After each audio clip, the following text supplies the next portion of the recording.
In mainland Europe, why bother with planes? High-speed rail operators such as Thalys can take you from country to country in just a few short hours in both speed and luxury, with some amazing views to be seen too. Running up to speeds of 300 km per hour, I'll be travelling with Thalys in their premium class offering from Paris, the French capital, to Germany's fourth largest city, Cologne, via the Belgian capital, Brussels. Now let's get this show on the rails.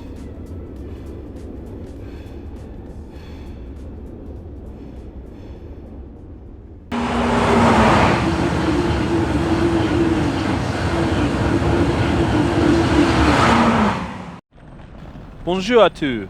It's the early hours of the morning at the world-famous Paris Gare du Nord station, officially known as Paris Nord, right in the heart of the French capital.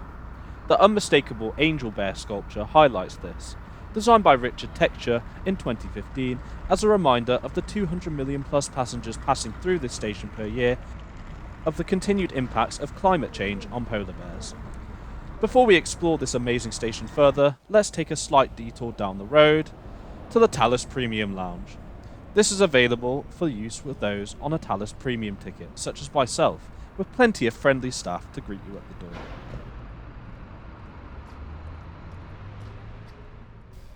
I do like the design and vibe of the lounge, despite it being quite basic. This is still better than many other lounges back in the UK though. There's plenty of places within the lounge to sit back, relax, or simply just get some work done.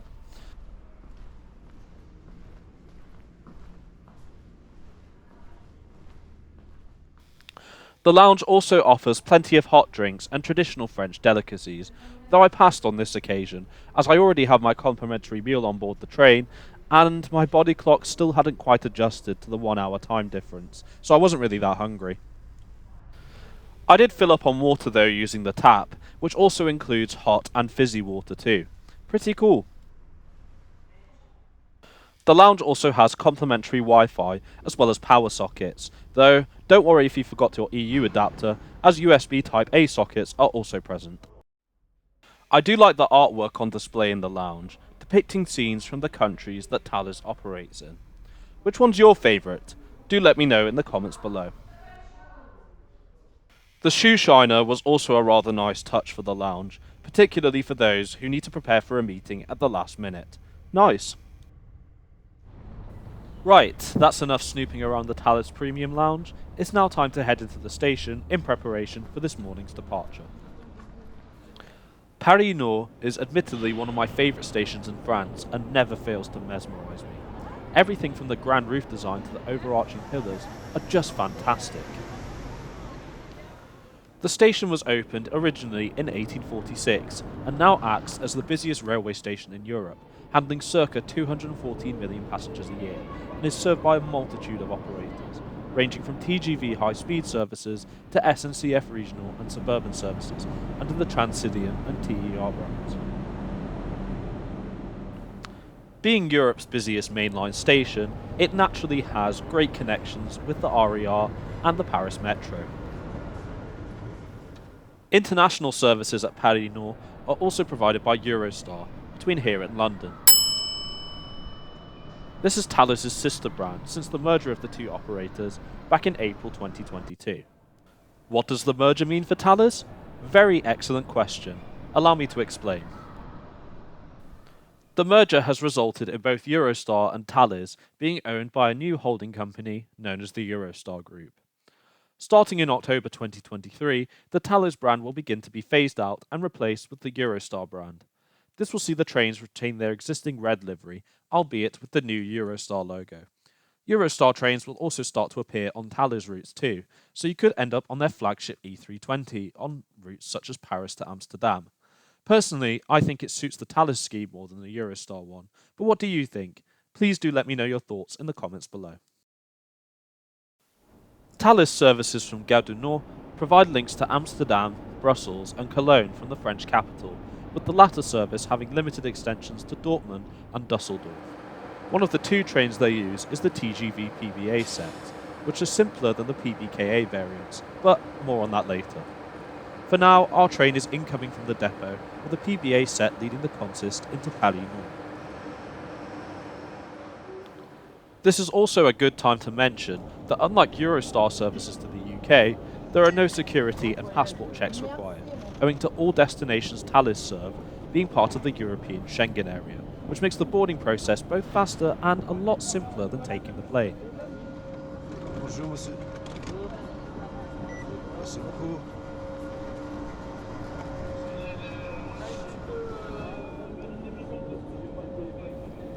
Following a ticket check by the Thalys platform staff, we can start to make our way to the front of the PBA set, which is attached to the set that we'll be on. This is a TGV PBKA set, which is Thalys' principal stock. These trains differ not just in appearance of the power cars, but also that they can work on the 15 kilowatt voltage used in Germany, and are compatible with the signalling systems used there, whilst the PBA sets lack the German compatibility.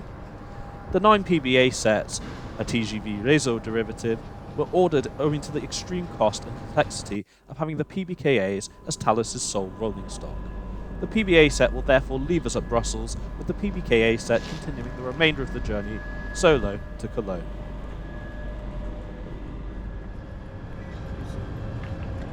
Bonjour, monsieur. A further ticket check is then conducted by the onboard staff to confirm seat reservations. One thing I did forget to mention is that tickets can either be printed off or shown as an e-ticket, of which I chose to do the latter. I'll be in coach 21 today, which is the only premium class carriage on board, with my seat number being number 41, a solo reverse seat which I'll likely change en route. But for now, however, let's go and check out today's route. Our route today sees us navigate the northern suburbs of Paris after leaving Gare du Nord, and after traversing the LGV Nord as far as Fleton, we travel on the HSL1 to Brussels. We then go on to Liège via the HSL2 and then onto the German border into Aachen via the HSL3. We then progress into our final stop of Koln Hauptbahnhof at around 11:15 Central European time. I've been looking forward to this trip for ages, so I'm so glad you're here to experience it with me. So sit back and enjoy the ride.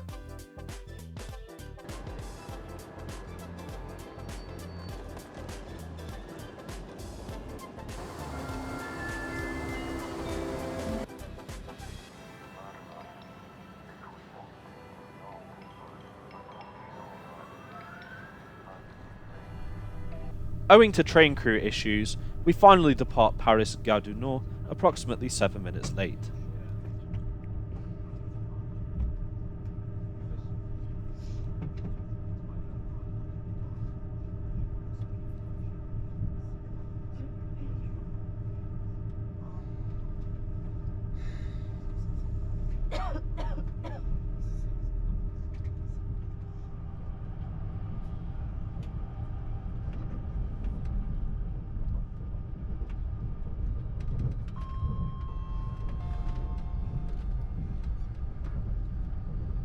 Je suis votre chef de bord et au nom de l'ensemble du personnel, je vous souhaite la bienvenue à bord du Thalys.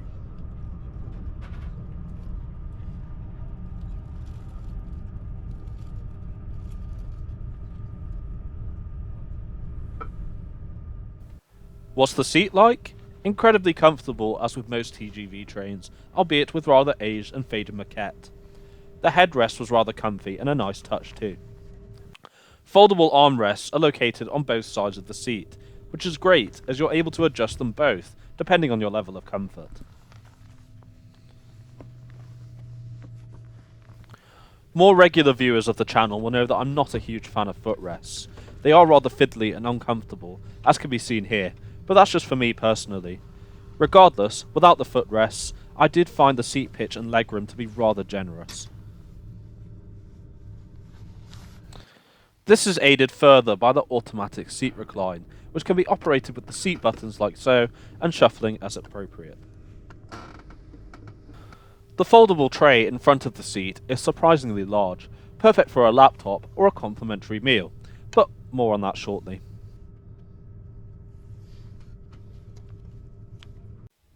Located just below this and above the footrest is a small compartment for the storage of small items. A standard European power socket can be found just below the miniature table located next to the seat. This is handy for the placement of portable electronic devices such as mobile phones or a drink bottle. The miniature table also includes a personal litter bin, which is something I find European trains do take into account a lot better than say those in the UK. As seems to be a common theme with European high-speed trains, there's a button to control the reading light next to the seat recline, however this is for the seat in front and not for my actual seat. Not long after leaving Gare du Nord, however, I did end up moving to a table seat, which does contain a table lamp, which strangely enough has mood lighting. I did find this to be a common theme throughout this train, as there's mood lighting on certain places on the walls. It really does add to the ambience in my opinion, and is a rather nice touch by Thalys. I think this has to have been the fanciest coat hanger I've ever seen on board a train. The addition of the Thalys logo really emphasises how regal it looks. Not long after finishing the Know Your Seat section of this video, I was served breakfast. There are several options that Thalys offer for breakfast, for which I went for the vegetarian option. I've included the menu in the description below so you can check out the various offerings for yourself. All this whilst travelling at speeds of 300 km per hour. Is there any better way to spend a morning? I think not.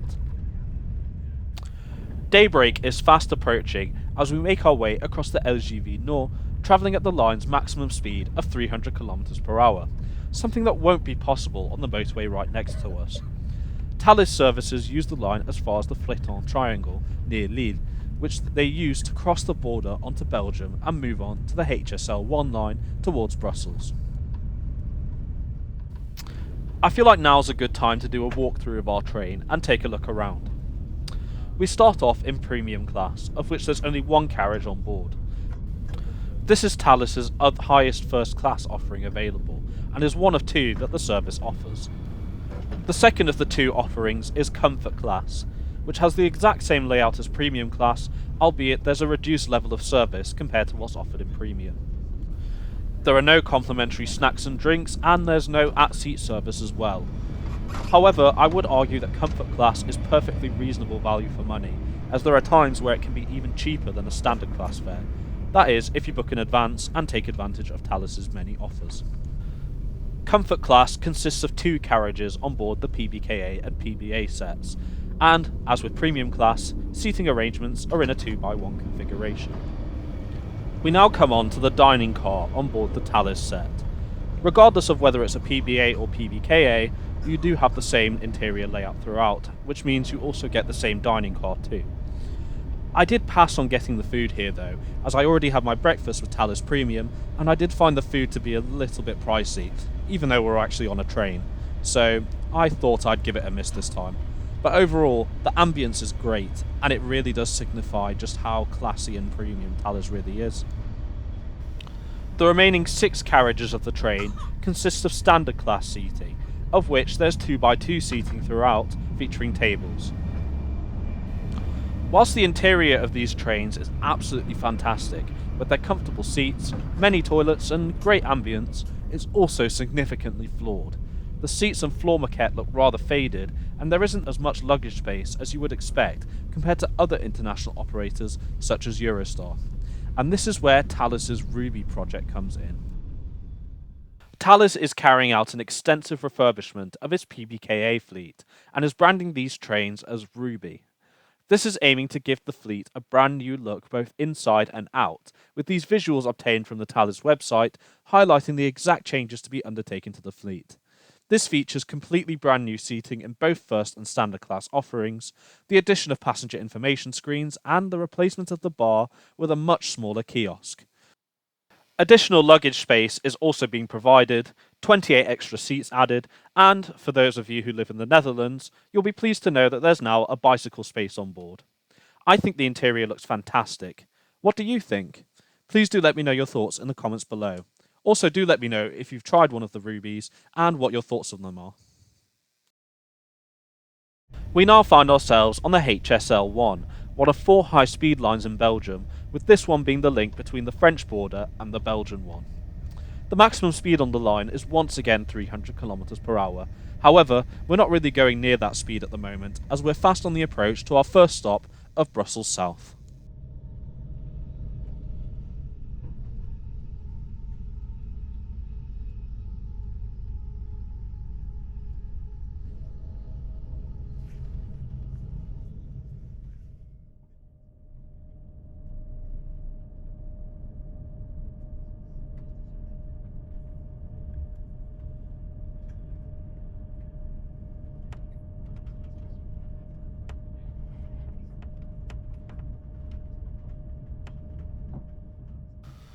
Just under an hour and a half later, we arrive into our first stop of Brussels South. The station can also be known by its other names in Dutch, Brussels Zuid, and Bruxelles Midi in French. The French name being a reference to Le Midi, the French name of the region of southern France, as trains departing from this station in the 19th century had that region as their final destination. The Paris to Brussels corridor is where Thalys sees the bulk of its passenger traffic, with over 56% of its revenue deriving from this route.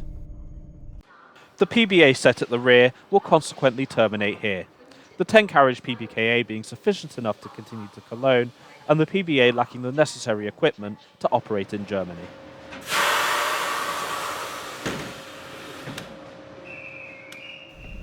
The departure from Brussels South sees us navigate the urban metropolis of the Belgian capital itself, as we make our way towards the second high-speed line, the HSL2.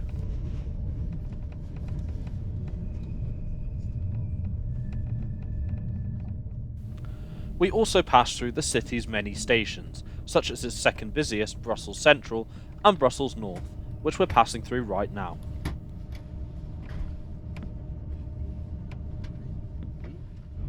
After navigating through central Brussels, we now find ourselves on the HSL2, which acts as the main high-speed link between Brussels and Liège. The main users of the line are Thalys and ICE international services, linking Belgium with Germany, though some intercity services provided by the Belgian state rail operator, SNCB, also operate on the line too. I do like how the daybreak and the snow make for a nice scenic backdrop as we cruise along the line at 300 km per hour. European high-speed rail never fails to impress me. Located at the front of my carriage is an accessible toilet, which we'll be checking out right now. Right, door locked, and we can begin.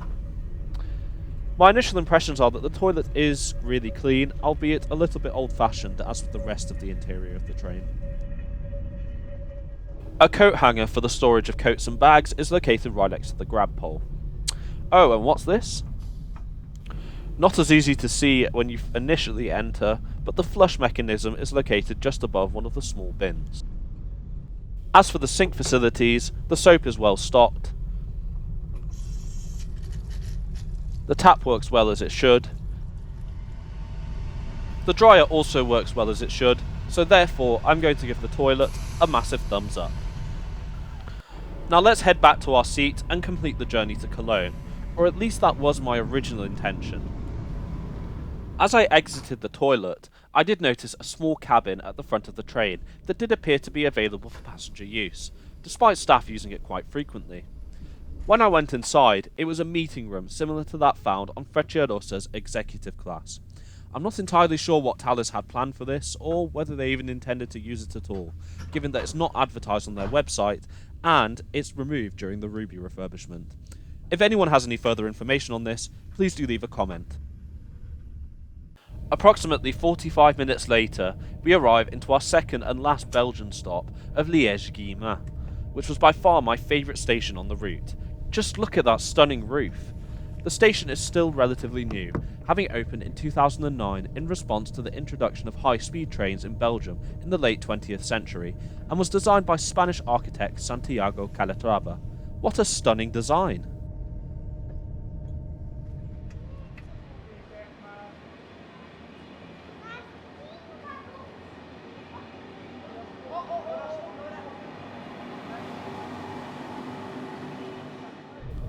We can now be seen crossing the HSL3, which is what links the Belgian and German borders from Liège to Aachen. Unlike the other high-speed lines used in Belgium, the HSL3 is used exclusively by Thalys and ICE trains crossing the German border, and is limited to a maximum speed of 260 km per hour, or around 155 miles per hour. Our first stop in Germany, and our last stop of the trip before Cologne, is Aachen Hauptbahnhof. Located at the end of HSL3, it's now approximately 40 minutes until we reach journey's end at Koln Hauptbahnhof.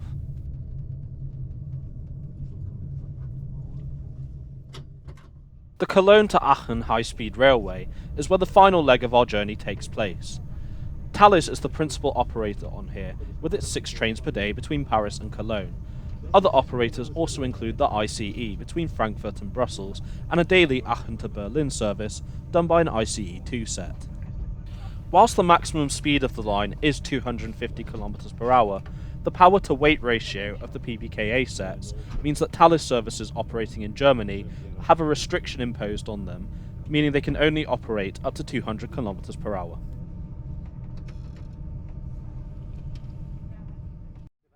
To summarise, I really enjoyed my journey with Thalys today. This operator is like Marmite, either you love them or you hate them, and in my opinion, it's a fantastic experience across mainland Europe. Some criticisms include the quality of the breakfast and the tired interior, though the latter should hopefully be resolved with the Ruby refurbishment in the coming years. Well, that's it from me guys, and welcome to Cologne.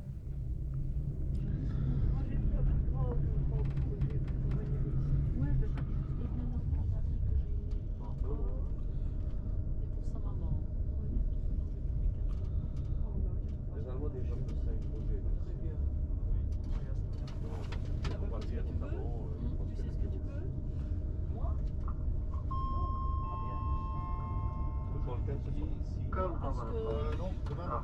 J'ai envie d'un truc original, quoi. Profite un week-end. Je passe partout quand je le trouve pas. Je veux un truc.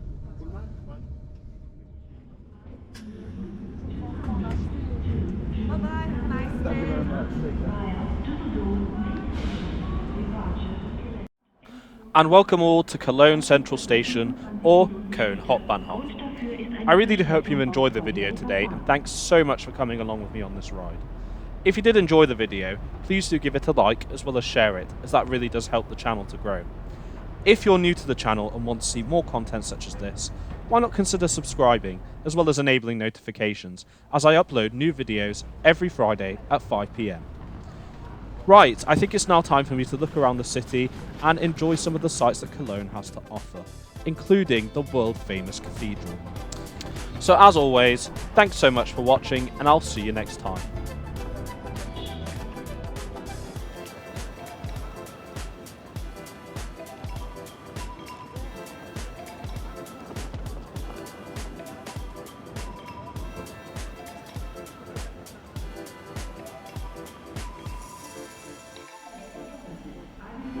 IC 2049 to